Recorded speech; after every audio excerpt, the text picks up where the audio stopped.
හරි අපි දැන් ක්‍රියේට් කරගත්ත account එක තියෙනවා. ඒ account එකේ කොහොමද අපි ඊටු ස්ටෙප්ස් ටික කරගන්නේ කියලා තමයි දැන් මේ පෙන්වන්න යන්නේ. මේ විදිහට තමයි පෙන්වන්නේ ඔයාලට. දැන් අපි මේකේ තියෙනවනේ මේ පහත දකුණු කෙළවරේ තියෙන්නේ. දකුණු පස පහත කෙළවරේ මෙනු කියලා තියෙනවා. එතන ටික් කරන්න. එතන ටික් කරපුවාම ඔයාලට මෙතන ඉහළ වම් පස කෙළවරේ තියෙනවා user ID එක. ඔයාලා ක්‍රියේට් කරගත්ත account එකේ user ID එකේ personal profile එක ඒ ටික තියෙනවා හදාගන්න. ඊට පස්සේ මේකේ මේ මෙනු කියන බට්න කියන උඩ බලුවම මේ අද කියලා තියෙන එක ටික් කරන්න. හරි ඊට පස්සේ අද කියන එක ටික් කරාට පස්සේ ඔයාලට පෙන්නනවා මෙන්න මේ විදිහට. එතකොට මේකේ අපි ඇවිල්ලා settings ටිකක් හදා ගන්නත් තියෙනවා. මෙන්න මේ ටික තමයි අපිට ඉතුරු වෙලා තියෙන්නේ තව කරගන්න මේ account එක verify කරගන්න මේ විදිහට පෙන්නවට පස්සේ ඊට අමතරව මෙතන මේ settings mark එක තියෙනවා. මුලින්ම ඔයාලා මේ app එක study කරන්න එකේ තියෙන topics ටික බලන්න. හරි අපි ඇවිල්ලා දැන් මෙතන settings ටික හදන්න තමයි යන්නේ. ඊට පස්සේ මේකේ මේ settings වලට යන්නේ. මෙතන මේ settings mark එක තියෙනවා. මෙතන මේ දැතිරෝධයක් වගේ ඉහළ කෙළවරේ ඒක ටික් කරාට පස්සේ හරි අපි දැන් මේකේ හදන්න ඕන settings තමයි security settings. එතකොට මේකේ මේ security settings කියන එක ටික් කරගන්න. හරි මේ විදිහට ටික් කරගත්තාම මේකේ verify වෙලා නැති ඒවා ටික ඔයාලට පේනවා. එකක් verify වෙලා තියෙනවා. password එක ඔයාලා update කරගෙන තියෙන. අලුතෙන් හදපු එකක් නේ. ඉන්න password එක මේකේ තියෙනවා. update වෙලා තියෙන්නේ. ඊට පස්සේ ඔයාලට කරගන්න තියෙන්නේ security settings ටික question ටික ඒක අදාළ කරන අනික් ටික තමයි හදාගන්න තියෙන්නේ. අපි මේක එකින් එක හදාගමු. මේක phone number එක අපි අන්තිමට add කරගමු. අපි මුලින්ම security question එක විදිහට ටික් කරමු ඊළඟට. අපෙන් අහනවා මොකක්ද question එක අවශ්‍ය කරන්නේ කියලා අපි මෙහෙම ටික් කරලා ඉවරලා ඔයාලට දෙන්න පුළුවන් මොකක් හරි your favorite team කියලා දාලා හරි මොකක් හරි එකක් දීලා මේකට මතක හිටින එකක් දාන්න. මේ විදිහට අපි දාමු නිකන් ක්‍රිකට් කියලා ටයිප් කරමු. අපිට මේ ටීම් එකක්ම අවශ්‍ය නැහැ. මොකක් හරි අපිට ටීම් දාලා අපිට මතක ඉන්න එකක් අපි ওই විදිහට ටයිප් කරගත්තා. මම හොඳට මතක තියාගන්න බෑ මේක. ඔයාලා දාන්නේ දැන් මම දාලා තියෙන මේක පළවෙනි අකුර කැපිටල් වලින් CRCKET ක්‍රිකට් කියලා ඒ විදිහට ටයිප් කරලා තියෙන. මේ විදිහටම ඔයාලා ඩිවයිස් එක චේන්ජ් කරවුවොත් හදිස්සියේවත් ඒ අලුත් ඩිවයිස් එකට ලොගින් වෙද්දී අනිවාර්යෙන් මේ ප්‍රශ්නෙට උත්තරය අහනවම. ඒ හින්දා හොඳට මතක තියාගන්න. ඊට අමතරව මේකේ ස්ක්‍රීන්ෂොට් එකක් ඔයාලා දාගන්න. හරි මේක දැන් අපි සේව් දුන්නා. එතකොට කර රතු පාට වෙලා තිබුණ එක කොළ පාට වෙලා ඒක වෙරිෆයි වුණා. ඊළඟට අපිට තියෙන්නේ මේ ඊමේල් එක enable කරන්න තියෙනවා. අපිට පුළුවන් ඊමේල් එක මෙතන ටික් එක දාපු ගමන් ඒක enable වෙනවා. කියන්නේ අදාළ ඔයාගේ ෆෝන් එක දැනට link ලා තියෙන ඊමේල් එකට තමයි මේක මේ හැදෙන්නේ. හරි ඊට පස්සේ personal profile එක තියෙනවා. ඊට කලින් අපි two factor authenticator එක අපි දාමු. මේකට කරන්න තියෙන මෙන්න මේ විදිහට ගිහිල්ලා මෙන්න මේ විදිහේ page එකක් open වෙනවා. ඒක open කරපුවාම ඊට පස්සේ Opal Google authenticator කියලා තියෙනවා. අපිට තියෙන්නේ මෙන්න මේක ටික් කරන්න. හරි මම ඔයාලට කියලා දෙන්න Google authenticator එකේ verify කරගන්න විදිහ.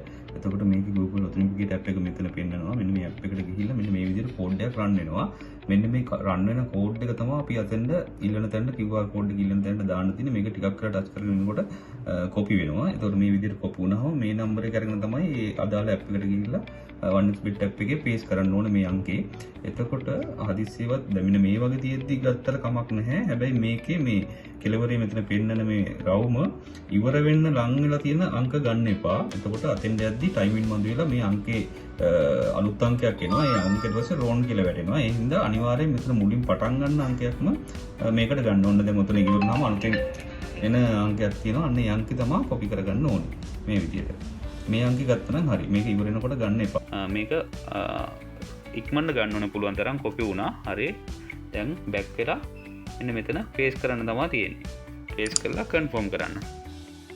හරි මේකත් ඔයාලා කොපි කරලා හරි ස්ක්‍රීන්ෂොට් එකක් හරි ගහලා තියාගන්න. මොකද කවුරුලේ හරි වෙනස් කරන්න අවශ්‍ය වුණොත් මේක මේ ඉදිරියේදී ඕන වෙන හින්දා අනිවාර්යෙන් හැබැයි ඔයාලගේ දැන් අතන කෝඩ් දෙකක් මගේ අතින් ක්‍රියේට් වුණානේ. ඒක එක කෝඩ් එකක් තමයි වැඩ කරන්නේ. ඒ හින්දා අනිත් කෝඩ් එක ඩිලීට් කරන්න. මොකද නැත්තම් නිතරම ඔයාලට ඒ ප්‍රශ්නේ එන්න පුළුවන්.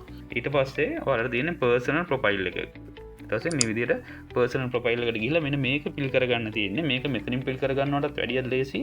ඔයාලට කෙලින්ම direct මෙන්න මේ හරිය මේ user ID කියලා තියෙන ඔතෙන් ගිහිල්ලා personal profile එකේ enter detail දාලා fill කරගන්න පුළුවන්. ඒත් අර page එකම තමයි open වෙන්නේ. දැන් අපි මේකට අපි මේකේ නම් ටිකක් දාලා මේවා කරගමු. surname එකක් විදිහට අපි නිකන් fake account එකක් හදාන්නේ. හරි ওই විදිහට එකක් ඇදුවා. surname එක විදිහට දැම්මා.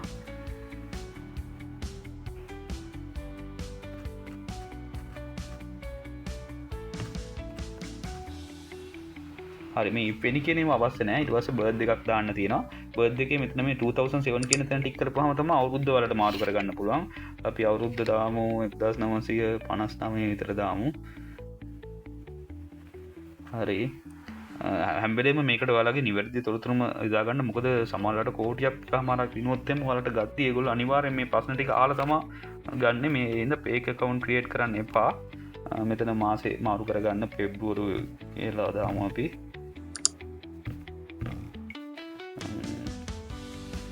හරි. ඔය විදිහට ටික් කරගන්න තියෙනවා. එතකොට ඒක හරි.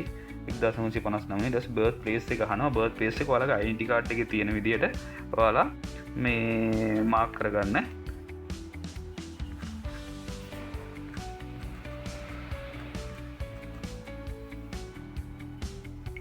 ඊට පස්සේ රීජන් එක අහනවා. ඔයාලගේ මෙතන අදාළ රීජන් එක ටික් කරගන්න. සිටි එක මොකක්ද අහනවා. ඒ රීජන් එක ඇතුළේ ඔයාලා ඉන්න සිටි එක මම මෙතන කැන්ඩි කියලා මාක් කරනවා. ඊට පස්සේ ඇඩ්‍රස් එක ඉල්ලනවා. ඇඩ්‍රස් එකත් ඔයාලා නිවැරදිව ඇඩ්‍රස් එක දෙන්න. මේවා අවශ්‍ය වෙනවා. ලොකු මුදලක් දිනුවොත් අනිවාර්යෙන් ඔයාලා මේ ඩීටේල් වලින් ඔයාව ප්‍රූව්මන්ට් කරනවා. ලාතු ඔය ඒ විදිහට තමා අපි මෙහෙම දාන්නේ. ඔය විදිහට දාලි වෙරලා ඒ ටික හදවට පස්සේ මේ ડોකියුමන්ට් ටයිප් එක මොකක්ද කියලා අහනවා. මේකට දෙන්න නැෂනල් ඩෙන්ටිටි කාඩ් එක කියලා දෙන්නත් පුළුවන්.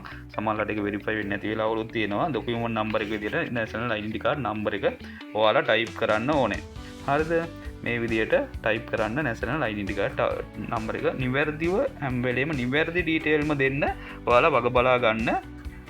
මේ විදිහට හරි දැම්මා දාලි වෙරලා දැන් ඔන්න හරි ඩේට් ඔෆ් ඉෂුව එක. ඩේට් ඔෆ් ඉෂුව එකත් ඔයාලගේ ඩෙන්ටිටි කාඩ් එකේ මුල් පැත්තේ يعني ඉදිරිපස තියෙනවා මේ ඩෙන්ටිටි කාඩ් එක ඉෂුව කරපු ඩේට් එක. ඒක අපි දාමු 91.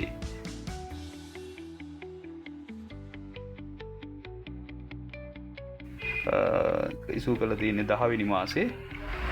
ඊළාසේ මේක අපිට පුළුවන් 10 වෙනි මාසේ කවද්ද ඩේට් එක කියලා සිලෙක්ට් කරලා ඕකේ කරන්න. මේ විදිහට දැම්ම. ඊට පස්සේ issued by කියන එකට ඔයාලට දෙන්න පුළුවන් මේක ID department එකෙන් මේක දෙන්නේ. ඒ වගේ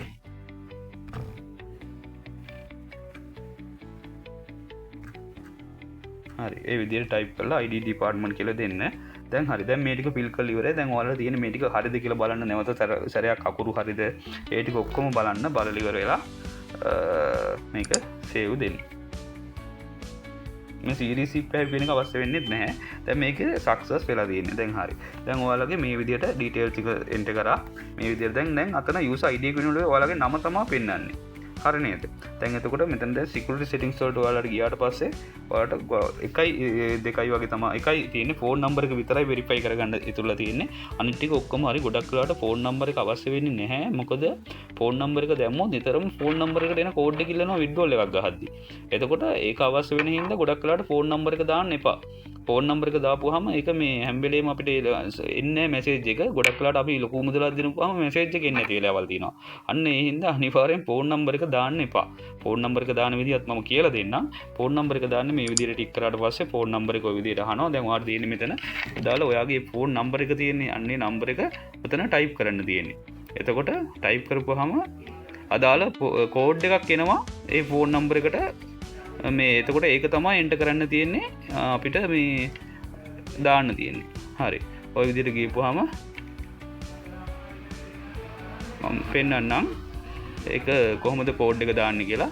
හරි. අපි දාමු මේකට නම්බර එක විදිහට බිංදුව දාන්නේ නැහැ. මෙතන 94 තියෙන හින්දා අපිට 70යි 371යි 24යි 95 මේ නම්බර එක තමයි දැන් මම ගාව තියෙන්නේ. මේක මම ලින්ක් කරන්න යන්නේ. මේ විදිහට ලින්ක් කරන බටන් එක ක්ලික් කරපුවාම මේ විදිහට එකක් ඕපන් වෙනවා. සුළු වෙලාවක් යනවා. ඔයාලට කෝඩ් එකක් එනවා මේකට. I'm not robot කියන එකත් ආපහු වහනවා. හරි.